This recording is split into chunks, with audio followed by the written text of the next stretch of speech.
Meus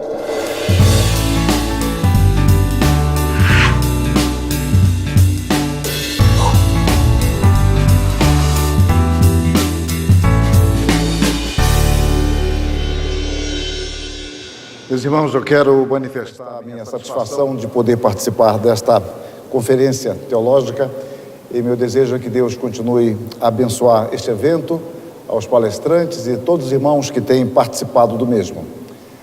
Entre outras coisas, eu não tenho a capacidade de síntese do reverendo Leandro, mas eu vou tentar sintetizar, cortar alguma coisa da minha palestra para cumprir até as 10 horas, pensei que fosse às 11, até às 10 horas, um pouco antes das 10 horas. A minha palestra, ela é eu vou separar uns 3 ou 4 tópicos de um capítulo do meu livro sobre fé em Jesus Cristo, verdadeiro Deus, verdadeiro homem. Então eu peguei um capítulo e separei alguns tópicos dentro deste tema, o senhorio pastoral de Cristo. Eu quero desafiá-los a pensar e orar. Eu vou colocar algumas proposições agora, são proposições que têm norteado o meu labor teológico e também, por consequência, a palestra de hoje. Então eu digo que é para pensar e orar. Eu começo com João Calvino. Toda teologia, quando alienada de Cristo, é não só vã e confusa, mas também nociva, enganosa e espúria.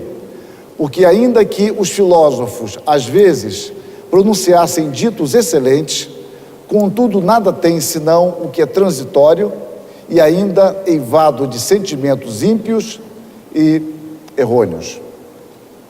Segundo ponto é de John Murray, um teólogo do século XX. A teologia deve sempre ser submetida à reforma. O entendimento humano é imperfeito. Embora as construções sistemáticas de alguma geração ou grupo de gerações possam ser arquitetônicas, sempre há necessidade de correção e reconstrução, de modo que a estrutura possa vir a uma aproximação mais íntima das Escrituras e a reprodução possa vir a ser uma transcrição ou reflexo mais fiel do exemplar divino. Terceiro, John Frame, um teólogo contemporâneo nosso. As nossas teologias nem sequer constituem a melhor formulação da verdade para o povo, para todos os tempos e lugares. A Escritura é isso. As nossas teologias são meras tentativas de ajudar pessoas, geralmente e em tempos e lugares específicos, a fazerem melhor uso da Escritura. E, finalmente, Bavinck. Pois toda Escritura como tal existe por Deus e, portanto, para Deus. A ciência também existe por causa de Deus e encontra o seu objetivo final em sua glória. Especialmente isso é verdade sobre a teologia. Em um sentido especial, ela procede de Deus e por Deus e, portanto, é para Deus. Eu creio que essas 4 balizas norteiam a nossa perspectiva e a nossa abordagem teológica. A título de introdução, observamos que, biblicamente, em última instância, nós só temos apenas um único Senhor. Jesus Cristo é, de fato, o Senhor dos senhores. Os senhores humanos, por mais poderosos que sejam em relação aos seus bens e subordinados, na sua relação com Deus, eles são apenas servos, conscientes ou inconscientes, voluntários ou não voluntários, todos são servos de Deus. Paulo, então, escreve aos Coríntios: no tocante à comida sacrificada a ídolos, sabemos que o ídolo de si mesmo nada é no mundo, e que não há senão um só Deus, porque ainda que há também alguns que se chamem deuses, quer no céu ou sob a terra, como há muitos deuses e muitos senhores, todavia para nós há um só Deus, o Pai, de quem são todas as coisas e para quem existimos, e um só Senhor, Jesus Cristo, pelo qual são todas as coisas e nós também por Ele. Há um só Senhor absoluto que reina e governa sobre tudo. Este conceito é repetido em vários lugares das Escrituras Sagradas, eu apenas mostro mais um. Há um só Senhor, uma só fé, um só batismo. O Apocalipse faz eco também a isso, mostrando, como vimos, que o nosso Deus é o Senhor dos senhores. Em Judas nós lemos: pois certos indivíduos se introduziram com dissimulação, os quais desde muito foram antecipadamente pronunciados para esta condenação. Homens ímpios que transformam em libertinagem a graça de nosso Deus e negam o nosso único soberano e Senhor Jesus Cristo. Esta convicção, então, é preciso que nós tenhamos cautela quanto a ela, porque ela não deve nos estimular à rebeldia ou ao desprestígio pecaminoso dos senhores terrenos, os quais, sendo legítimos, têm sua esfera e importância dentro da ordem social como um produto da graça de Deus. Há poderes, há senhores, há mestres, há doutores e há também os que comandam, os que governam, os que dirigem. Essa esfera, ela ocupa o seu lugar importante na vida social de um grupo social, como, por exemplo, a igreja e a sociedade como um todo. Mas esta convicção, ela deve nos conduzir à consciência de que a nossa lealdade última, a nossa prioridade é a submissão ao nosso Senhor Jesus Cristo, que é o Senhor sobre todas as coisas. Então, no Apocalipse nós lemos: pelejarão eles contra o Cordeiro, e o Cordeiro os vencerá, pois é o Senhor dos senhores e o Rei dos reis. Vencerão também os chamados eleitos e fiéis, que se acham com ele. Tem no seu manto e na sua coxa um nome escrito: Rei dos reis e Senhor dos senhores. Jesus Cristo é o nosso Senhor. No entanto, meu assunto hoje se limita a apenas um aspecto, o aspecto do senhorio pastoral de Cristo. Eu não quis tratar, dentro da escolha de temas, do senhorio de Cristo apenas de forma mais abrangente, mas pegar um filete dessa questão, como o Senhor Jesus Cristo manifesta o seu senhorio pastoral sobre a igreja, e dentro deste filete eu escolhi alguns poucos tópicos. O Senhor Jesus Cristo, o seu senhorio sobre o seu povo, é um senhorio pastoral. Ele não apenas nos governa, mas também nos protege, ele nos ensina, ele nos disciplina, ele nos sustenta, ele nos conduz. Isto faz parte do seu ministério ou do seu senhorio pastoral. É por isso que o escritor da carta aos Hebreus, ele orou em favor dos crentes aos quais se destinava. Ora, o Deus da paz, que tornou a trazer dentre os mortos a Jesus nosso Senhor, o grande pastor das ovelhas. É a partir desse texto de Hebreus e também de 1 de Pedro 5,4 que nós extraímos o nosso tema. O nosso Senhor Jesus Cristo, ele é o grande pastor, ele é o sumo pastor das ovelhas. O senhorio de Deus sobre a sua igreja, então, é desde a eternidade. A igreja, ela sempre fez parte do plano de Deus. A igreja não é um plano B, pelo contrário, ela faz parte do propósito eterno de Deus. E o propósito eterno de Deus, como muito bem diz a Confissão de Fé de Westminster, envolve os fins e os meios. Deus tem diante de si o fim proposto e ele estabelece os meios para alcançar esses fins. E dentro desses fins, nós podemos observar que ele salvará todo o seu povo, ele preservará a sua igreja até o fim. E dentro deste plano magnífico, majestoso, que nós não compreendemos detalhes dele, mas sabemos que a vitória do Cordeiro é garantida, como sendo a grande mensagem do Apocalipse, nós vemos estampada de forma especial a sabedoria de Deus no seu governo providencial. Fica evidente, ainda como eu disse, que não entendamos todos os detalhes, a consecução dos meios por ele organizado na concretização da sua vontade. Há um hino que eu aprecio muito e cito bastante em minhas palestras, é o 316 do nosso hinário presbiteriano que diz: os seus intentos cumpre Deus no decorrer dos anos. Ele realiza o seu querer de acordo com os seus planos. Esta é a mensagem. Deus é o Senhor dos fins e é o Senhor dos meios. Deus é o Senhor da história e é o Senhor das circunstâncias. Daí podemos cantar: acasos para mim não haverá, porque o Senhor dirige o meu destino. Então, dentro deste modo, meus irmãos, podemos perceber biblicamente alguns aspectos do senhorio pastoral de Cristo para com a sua igreja, da seguinte forma: A.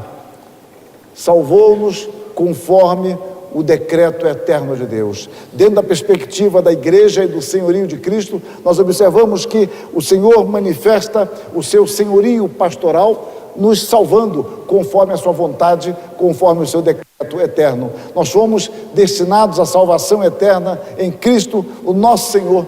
De eternidade a eternidade fazemos parte do propósito glorioso de Deus. Paulo fala aos irmãos de Tessalônica a respeito desta nossa eleição eterna. Deus nos destinou, não nos destinou para a ira, mas para alcançar salvação mediante nosso Senhor Jesus Cristo. Observem sempre a ênfase no Senhor Jesus Cristo. Dentro do plano soberano de Deus, do plano majestoso de Deus, há várias etapas que são cumpridas dentro da história. Eu quero me deter em apenas algumas delas. O primeiro aspecto que eu destaco é que o Senhor Jesus abre o nosso coração para entender salvadoramente a mensagem do Evangelho. Nem sempre nós percebemos que o fato de nossa conversão está associado ao senhorio de Cristo sobre a igreja e sobre o seu governo pastoral, nos conduzindo à compreensão da mensagem do Evangelho. Paulo, em Filipos, ele prega a palavra. Narra então Lucas: certa mulher chamada Lídia, da cidade de Tiatira, vendedora de púrpura, temente a Deus, nos escutava. O Senhor lhe abriu o coração para atender às coisas que Paulo dizia. Depois de ser batizada, ela e toda a sua casa nos rogou, dizendo: se julgais que eu sou fiel ao Senhor, entrai em minha casa e aí ficai. E nos constrangeu a isso. Notemos dois detalhes em especial. Primeiro, Lídia ouvia com atenção e prazer o que Paulo dizia. Lídia parece que era uma mulher educada. Ela nos escutava, ela dava atenção. O verbo aqui é de onde vem a nossa palavra acústica. Segundo aspecto, foi o Senhor quem abriu o coração de Lídia para compreender a mensagem do Evangelho. Ela podia expressar a sua educação, a sua formação, a sua delicadeza, mas ela não poderia passar daí, porque não dependia dela ter o seu coração aberto para atender a mensagem do Evangelho. Sem esta ação de Deus, a boa nova da salvação jamais seria compreensível salvadoramente. Diz o texto: o Senhor, repare novamente a ideia de Senhor, lhe abriu. A palavra tem o sentido de abrir completamente, é o mesmo verbo usado para expor as Escrituras. O coração para atender, se inclinar às coisas que Paulo dizia. Portanto, ela só conseguiu dar atenção significativa à mensagem, inclinando-se para a mesma, porque o Senhor abriu completamente o seu coração. Pelo Espírito, então, a exposição de Paulo se tornava compreensível, abria o significado do texto, evidenciando a sua aplicabilidade ao contexto de seus ouvintes. Observe que o caminho ordinário que Deus usa para constituir a sua igreja é a pregação da palavra. É a pregação, a exposição bíblica, e é por meio desta exposição, quando nós abrimos o texto, é que Deus fala e Deus opera, e assim Deus está executando o seu propósito eterno como Senhor pastoral da igreja, conduzindo o seu povo ao arrependimento e à fé. A respeito desta passagem, Stott comentou nesse caso muito bem. Percebemos que a mensagem era de Paulo, mas a iniciativa salvadora vinha de Deus. A pregação de Paulo não era efetiva em si mesma. O Senhor operava através dela. E a obra do Senhor não era direta em si. ele preferiu operar por intermédio da pregação de Paulo. Sempre é assim. Observem, Deus opera por graça, a exposição é graça, a compreensão salvadora é uma concretização desta graça. Este é o modo essencial do Senhor agir. Lídia não foi uma exceção, uma demonstração do que Deus faz no processo de constituir a sua igreja. Então é isso, não é uma exceção, mas é uma demonstração de como Deus age ordinariamente. Ele nos alcança pela graça que nos advém pela palavra, nos fazendo entender a sua mensagem e a confessar a Cristo como nosso Salvador e como nosso Senhor. O segundo aspecto que eu destaco dentro da condução do Senhor na formação da sua igreja é que Ele alimenta e cuida da sua igreja. A união de Cristo com a igreja, o seu corpo é vital e real. Talvez quem mais deu ênfase a isso foi o reformador João Calvino, mostrando que todos os privilégios da vida cristã nos advêm pelo fato de estarmos unidos a Cristo. É a partir de nossa união com Cristo que nós somos alimentados e fortalecidos em nossa fé. O Senhor cuida de nós, nos alimentando para que sejamos nutridos espiritualmente, visando a nossa maturidade. A infância é um belo período, mas é um período. Nós não somos gerados crianças para permanecermos crianças. Deus deseja que nós cresçamos em nossa maturidade, e isso faz parte do seu senhorio pastoral. Paulo se vale desta figura, tomada como modelo e fundamento para o cuidado que o marido deve dispensar à sua esposa. Ninguém jamais odiou a própria carne, antes a alimenta, no sentido de nutrir, sustentar, e dela cuida. Cuidar é um verbo belíssimo, que tem o sentido de aquecer, acalentar, cuidar com afeição e carinho e acariciar, como também Cristo o faz com a igreja. Eu abri um asterisco ali em Cristo por causa dessa nota, que há uma variante textual ali, que nada modifica o sentido da teologia, mas em muitos manuscritos, ao invés de falar como também Cristo fala, como também o Senhor faz com a igreja. Então o Senhor, que é o Senhor Jesus Cristo, Ele alimenta, Ele cuida com afeição do seu povo, da igreja, é o seu senhorio pastoral para com o seu povo. Então Deus cuida de sua igreja de forma amorosa e terna, e o cuidado de Deus para com a igreja é um cuidado único, é um cuidado como se houvesse apenas um. Essa é uma figura importante que Agostinho usou, dizendo que Deus cuida de todos nós como se houvesse apenas um para cuidar. Deus nos ama de forma especial, e o seu senhorio pastoral se manifesta no cuidado para com a sua igreja. Ele nos conduz suavemente em prol de uma vida mais rica na sua presença. E a igreja, ela é constituída de crentes que ainda são pecadores, como vocês e eu, mas que são amados e mantidos próximos de Deus, sendo assim guardados num processo de fortalecimento, de crescimento e de maturação.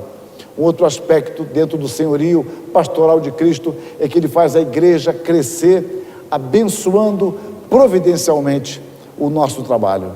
Lucas, descrevendo a vida cotidiana da igreja primitiva em Jerusalém, resume: louvando a Deus e contando com a simpatia de todo o povo. Enquanto isso, acrescentava-lhes o Senhor, dia a dia, os que iam sendo salvos.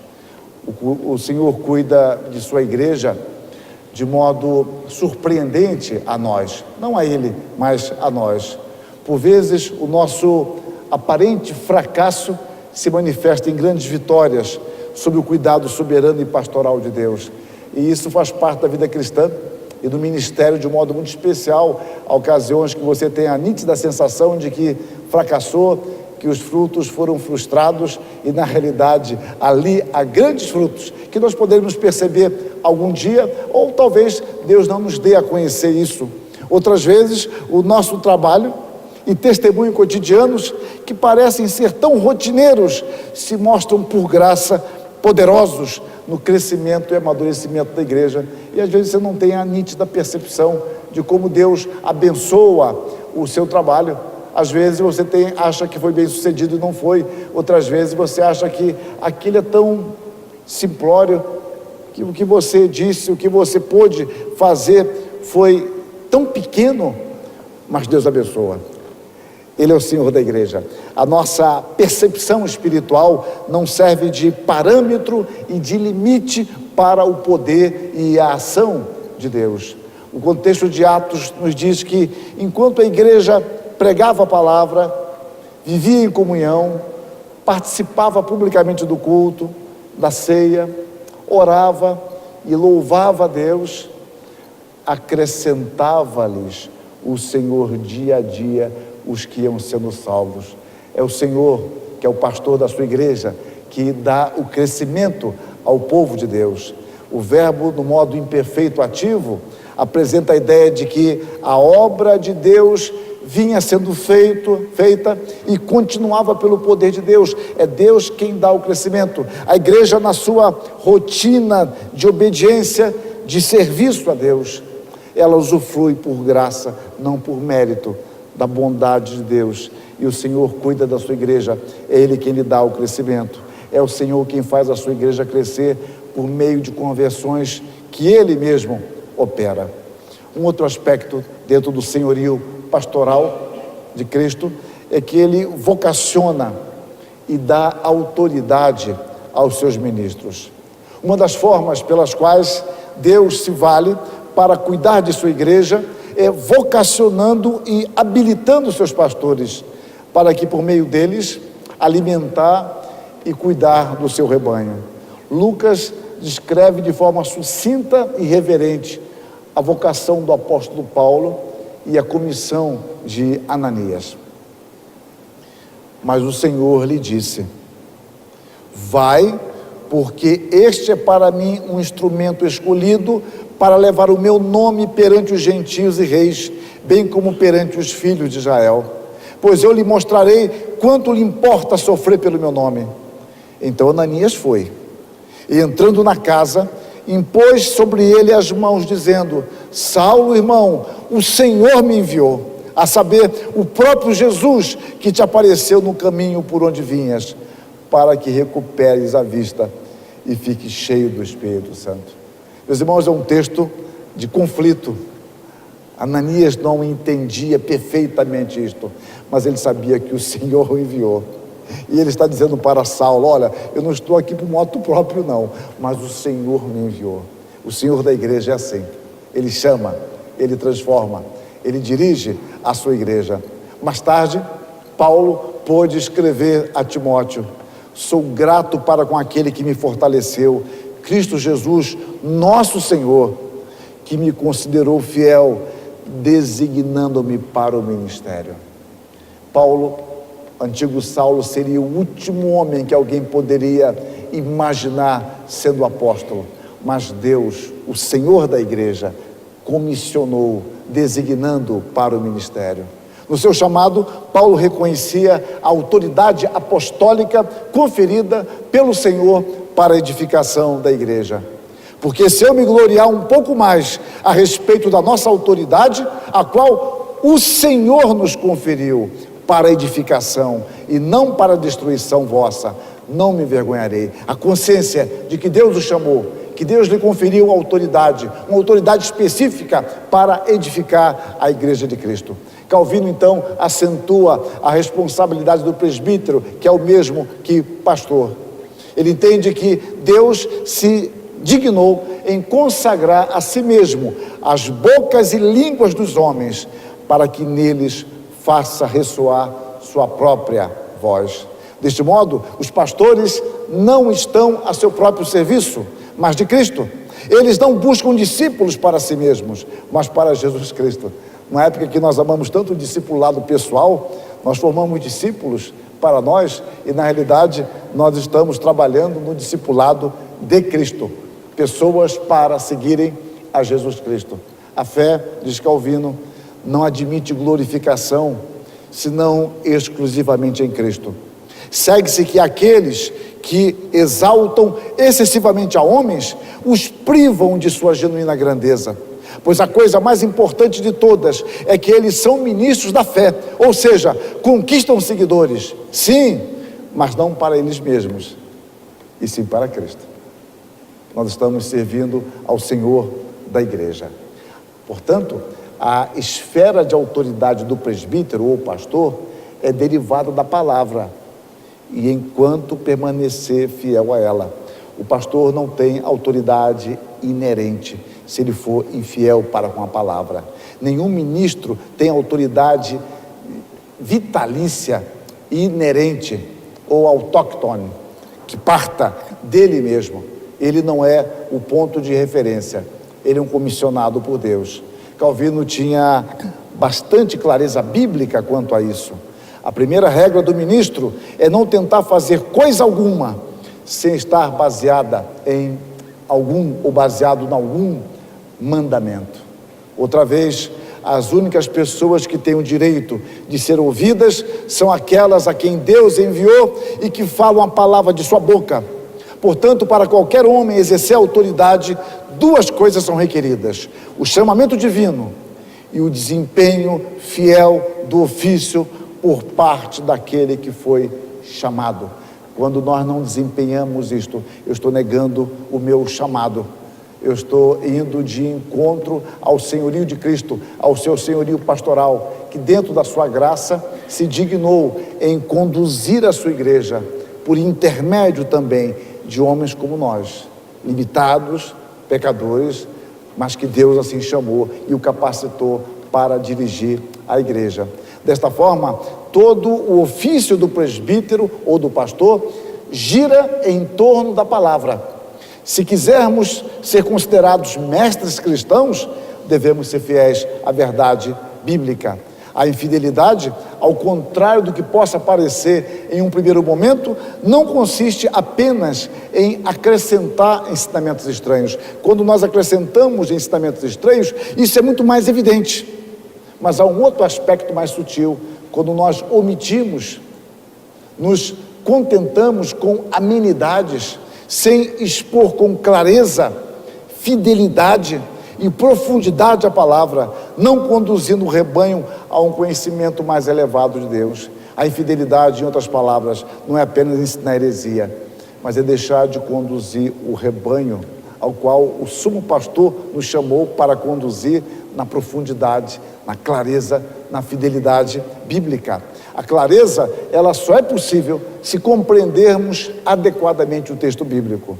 Fidelidade exige o silêncio reverente diante do mistério e a ousadia edificante diante do estudo do revelado. Agostinho já dizia: ensine a sua língua a dizer não sei.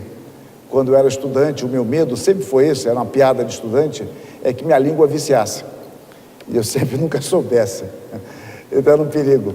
Mas na realidade nós temos que aprender, como diz Calvino, a caminhar quando Deus caminha, e quando Deus para, nós paramos também. Não temos nada a dizer, não temos o que explicar o que Deus não explicou. Ambas as atitudes nos previnem da especulação pecaminosa e da ingratidão para com o que Deus nos tem concedido na Escritura. Especulação pecaminosa seria tentar ir adiante do revelado. Ingratidão é não usar com piedade, com sinceridade, com integridade daquilo que Deus nos concedeu na sua palavra, já que as coisas reveladas são para nós, são para nossos filhos, para que as cumpramos. Então, isto não significa que todos nós conseguimos compreender perfeita e exaustivamente a palavra, mas aponta para a responsabilidade que temos de, pela graça, crescer no conhecimento de Jesus Cristo, que nos advém pela Escritura. Conhecer a Deus sempre é uma questão da graça. A graça antecede ao conhecimento. A ordem é para que nós cresçamos na graça e no conhecimento. Conhecer a Deus é um ato de graça de Deus, que vem a nós e se revela, nos capacitando a compreendê-lo pela fé. Então, o ensino da palavra é um privilégio altamente responsabilizador. Deus, por graça, tem se valido de seus servos para a transmissão de sua mensagem. Nós somos embaixadores cuja responsabilidade é sermos integralmente fiéis à mensagem do Rei. Nós não somos autores da mensagem, a mensagem não nos pertence. No entanto, somos arautos e embaixadores comissionados pelo Senhor da igreja. Nós não entramos pela porta dos fundos, nós não entramos pela janela. Não, é o Senhor da igreja, que no seu ministério pastoral, Ele nos chama e nos comissiona para representá-lo com integridade e com responsabilidade. A pregação não é apenas, neste caso, uma questão de decisão pessoal, ela é uma ordem, é um imperativo divino. Com conhecimento de causa, em 1956, Lloyd Jones lamentava, isso certamente na época dele, já mudou muito, já se passaram 60 anos, ele lamentava que muitíssimas vezes os ministros cristãos não têm sido senão uma espécie de capelão da corte, declarando vagas generalidades e não mais confrontando o povo de Deus e sendo confrontado também com a palavra de Deus, já que a palavra de Deus, antes de ser dirigida a vós ou a vocês, ela é dirigida a mim. Ou seja, a pregação começa falando a mim. A palavra de Deus se dirige a cada um de nós primeiramente. Então, como pregadores e mestres, é necessário que não nos contentemos em guiar as pessoas apenas pelo sopé da montanha da glória de Deus. Torne-se um alpinista nos rochedos íngremes da majestade de Deus, aconselha Piper, e eu creio que ele tem razão quanto a isso. Eu usei a figura da profundidade, ele está usando a figura das montanhas, a ideia de você caminhar mais, ir mais longe, conduzindo o povo às alturas, dentro daquilo que Deus nos revelou. Deste modo, aquele que prega deve ter consciência de que o púlpito não é o lugar para se exercitar as opiniões pessoais e subjetivas, mas sim para pregar a palavra, anunciando todo o desígnio de Deus, sob a iluminação do Espírito. O Espírito honra exclusivamente a sua palavra, não a nossa. Deus não tem compromisso com a minha interpretação, Deus não tem compromisso com a minha fé, nem com o meu pensamento. Deus tem compromisso com aquilo que Ele revelou, que faz jus à sua própria natureza eterna. Deus se mostra tal qual é, dentro da proporção que Ele quer se tornar conhecido. E Deus cumpre a sua promessa. Deus cumpre o que Ele ensina. O que eu digo, o que eu penso, isso é questão minha, mas Deus cumprirá sempre a sua promessa. Devemos ter sempre em mente que a pregação foi o meio deliberadamente escolhido por Deus para transformar pessoas e edificar o seu povo, preservando a sã doutrina por meio da igreja, que é o baluarte da verdade. Essa palavra deliberadamente eu a uso partindo do que Paulo diz aos Coríntios, que aprove a Deus salvar os que creem pela loucura da pregação. Aqueles que queriam sinais, aqueles que queriam coisas maravilhosas, chamavam a mensagem cristã de imbecil ou idiota. A palavra loucura pode ser traduzida assim. Ele diz, muito bem, aprove, foi da vontade prazerosa de Deus salvar aqueles que creem naquilo que vocês chamam de imbecilidade. Aquilo que vocês chamam de idiotice, muito bem, foi o método que Deus estabeleceu para salvar. Ele é o Senhor e Ele cuida assim da sua igreja. Os presbíteros foram chamados por Deus para pregarem o Evangelho de Cristo. E mais, o Evangelho deve ser anunciado em sua inteireza, sem misturas, adições e cortes. Isso nos distingue essencialmente dos falsos mestres. Jeremias nos chama a atenção para isso no capítulo 23, quando Deus fala ao povo, olha, se referindo aos falsos mestres, eu não lhes mandei, e eles foram correndo. Muitos vão correndo a anunciar os seus sonhos, aquilo que eles imaginam, e não a palavra do Senhor. A igreja, então, ela necessita de pastores bem preparados, e a formação, constituição e preservação dos seminários dentro do modelo que temos faz parte do senhorio pastoral de Cristo. Ora, como é possível que os pastores ensinem a outrem, se eles mesmos não foram capazes de aprender? E se um homem tão excelente, ele se refere a Timóteo, é admoestado a estudar a fim de progredir diariamente, não seria maior a nossa necessidade em atender a tal conselho? Ai da indolência dos que não examinam atentamente os oráculos do Espírito, dia e noite, com o fim de aprender neles como desempenhar seu ofício. Ou seja, tornemos a palavra, nos preparemos para isso. Deus então comissionou seus ministros para cuidar de suas ovelhas, para cuidar de sua igreja. E como fazê-lo se estivermos despreparados? Precisamos nos equipar para esta nobre, urgente e vital tarefa. A graça não elimina nem diminui a nossa responsabilidade. Trabalhei mais do que todos eles, diz Paulo. Não eu, mas a graça de Deus comigo. Mas a graça é uma graça eficaz, é uma graça operante que se revela em nosso trabalho obediente. Escrevendo a Crêmia, Calvino diz: a sã doutrina certamente jamais prevalecerá até que as igrejas sejam melhor providas de pastores qualificados que possam desempenhar com seriedade o ofício de pastor. E nós somos pastores por derivação do sumo pastor, que é Jesus Cristo, e que compartilha conosco desta graça. Mas ele cuida dos presbíteros da igreja, faz parte do senhorio pastoral de Cristo, cuidar dos presbíteros ou pastores da igreja.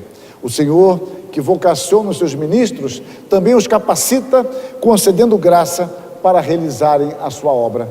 Paulo, durante a sua primeira viagem missionária, já se ocupava em fortalecer as igrejas, inclusive constituindo as lideranças, rogando a Deus o discernimento para isso.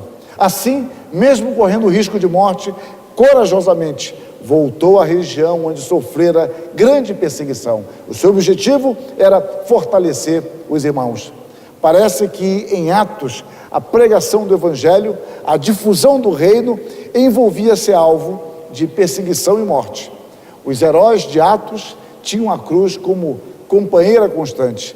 A glória parece em Atos, de modo especial, que pressupõe a cruz.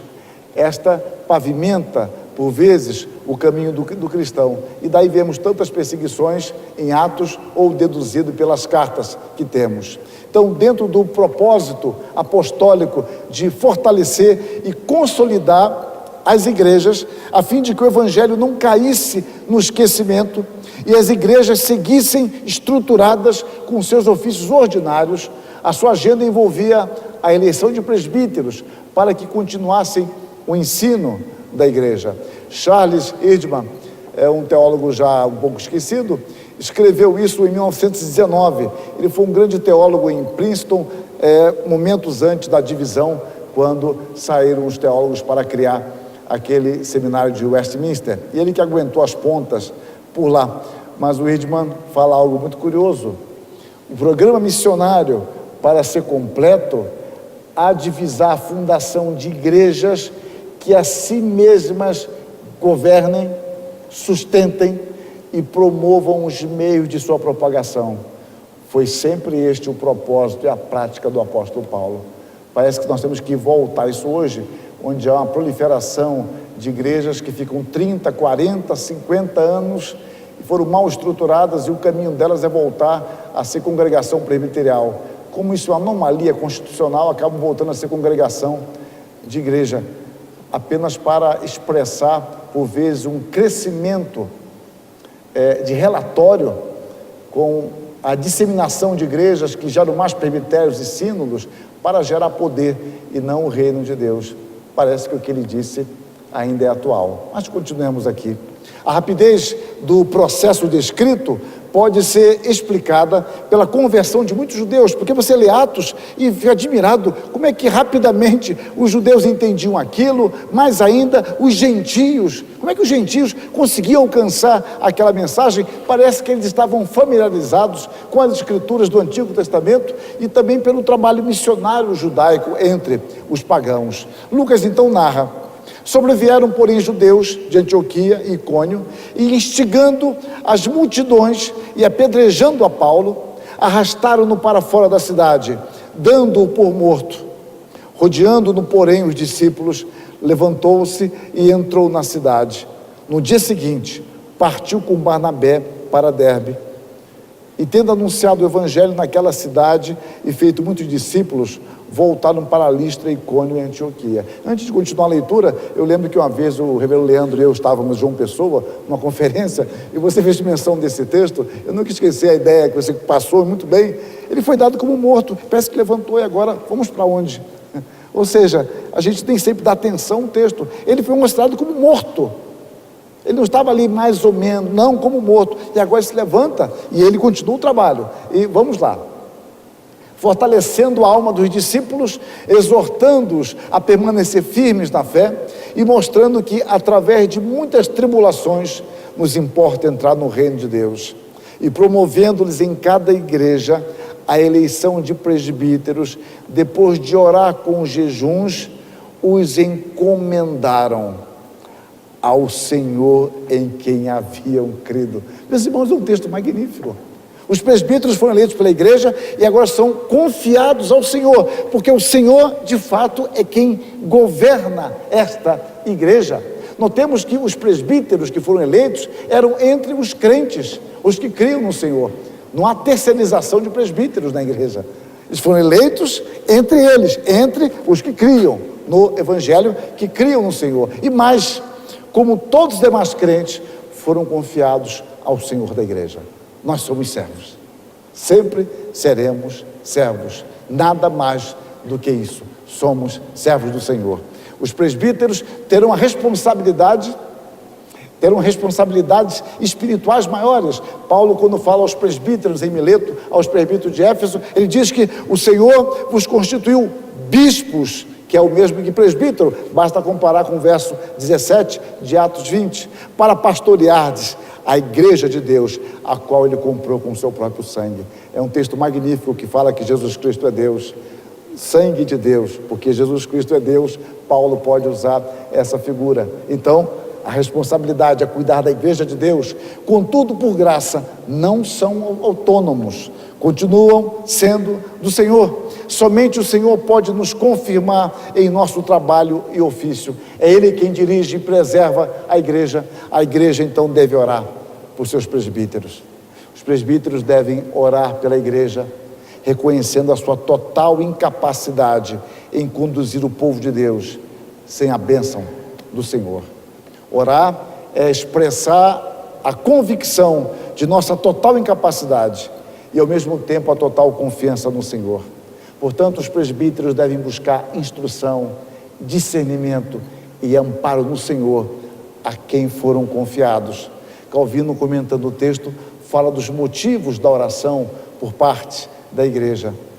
O primeiro era que Deus os dirigisse com o espírito de sabedoria e discrição, a fim de que todos escolhessem os homens melhores e mais aptos, pois bem sabiam que não eram dotados com tão grande sabedoria, que fossem isentos de engano, nem pusessem demasiada confiança em sua diligência pessoal, que não soubessem que a ênfase primordial é posta na bênção divina.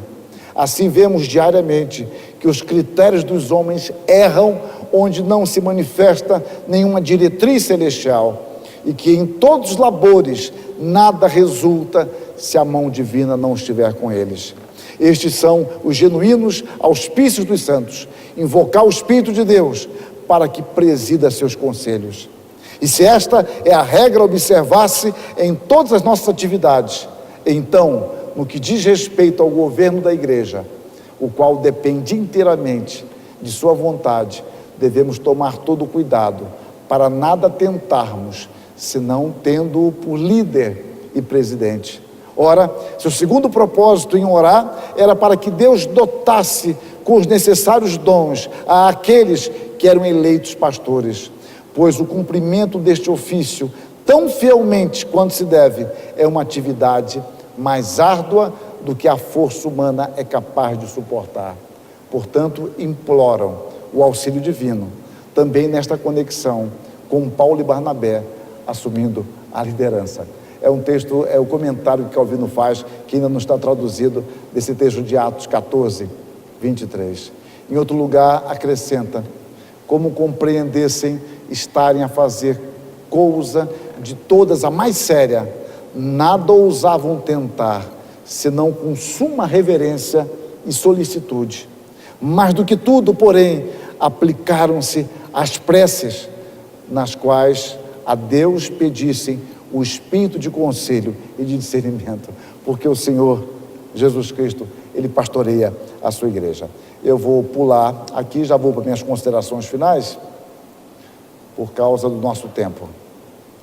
Bom, eu exagerei nos slides hoje, para variar. Bom, implicações teológicas, não se enganem, eu estou na metade. Implicações teológicas e práticas. Depois eu posso disponibilizar os slides, se for o caso. Primeiro aspecto é que a vontade de Deus sempre se concretizará a despeito das tentativas satânicas e humanas de frustrá-la. Segundo aspecto, a consciência do senhorio de Cristo dá uma nova dimensão ao nosso trabalho cotidiano, porque, em última instância, estamos servindo ao Senhor. E Paulo diz isso, inclusive, aos escravos. No Senhor, o nosso trabalho não é ou será em vão. Nós podemos fazer escolhas equivocadas, podemos nos frustrar achando que poderíamos ter seguido um outro caminho. Isso é natural ao ser humano. Mas no Senhor, sob a direção de Deus, o nosso trabalho nunca será, de fato, em vão. Terceiro aspecto é que podemos não entender circunstancialmente o propósito de Deus. Todavia, o que nos deve guiar é a certeza da sua pastoral soberania sobre nós. Pedro fala de quando o soberano, o sumo pastor, se manifestar. Ele é o sumo pastor que cuida e dirige a igreja. O quarto aspecto é que a afirmação do senhorio de Cristo significa reconhecê-lo presente e decisivo em todas as nossas atitudes e projetos. Não tentemos a Deus, não oremos já com tudo pronto, pedindo apenas que Deus convalide o que eu já armei. Isso é tentar a Deus. De Deus não se zomba. As nossas preces, nossas orações devem de fato buscar a orientação de Deus e sermos sensíveis às suas instruções. Kuhlman pontua bem esta questão. O senhorio de Cristo há de estender-se a todos os âmbitos da criação. Se houvesse um só onde este senhorio fosse excluído, não seria total e Cristo deixaria de ser o Kyrios, deixaria de ser o Senhor. À frente ele continua: Cristo não é somente o Senhor do mundo, o Senhor da igreja é também meu Senhor. O destaque do meu é do autor. Experimentado e reconhecido como Senhor da igreja, é também Senhor de cada um dos que a compõem. Importante entender, Jesus Cristo é o Senhor da igreja como povo, mas também Ele é Senhor de cada um de nós como seus filhos.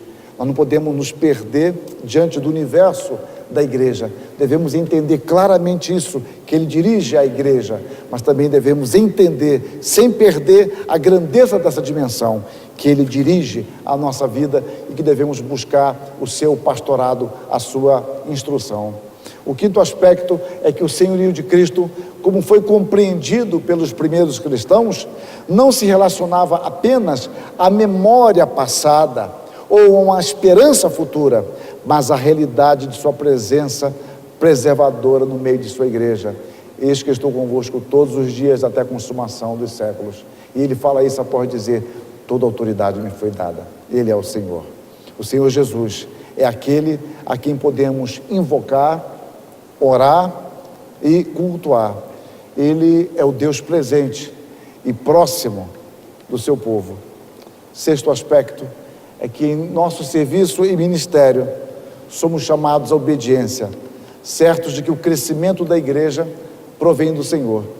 É assim que Paulo descreve o profícuo trabalho desenvolvido por ele e posteriormente por Paulo, por Apolo em Corinto. Eu plantei, Apolo regou, mas o crescimento veio de Deus. Quando eu estudava esse texto, eu falei, por que Paulo não colocou aqui o crescimento veio do Senhor? Caia como uma luva dentro da minha palestra. Mas a Bíblia não foi escrita para a minha palestra, obviamente. Mas no verso 5, Paulo fala que é o Senhor quem deu talentos a eles. Então no verso 6, ele não precisa repetir, o Senhor é o Deus, mas o talento foi dado, aquela igreja surgiu conforme o trabalho desses homens, talentos que o Senhor deu, e esse Senhor que é Deus, Ele é quem dá o crescimento à sua igreja. Sétimo aspecto, reconciliados com Deus, por meio de nosso Senhor Jesus Cristo, devemos aprender a nos alegrar sob o cuidado providente do Senhor Jesus. Paulo nos ensina isso, alegrai-vos sempre no Senhor. Outra vez digo, alegrai-vos. Ele está preso e a igreja está sendo perseguida quando ele escreve, dando essa instrução. Alegremos-nos, então, na certeza de que o Senhor de todas as coisas cuida de nós e dirige os nossos passos com poder e amor. A nossa fé se alimenta desta certeza. Que Deus assim nos abençoe. Amém.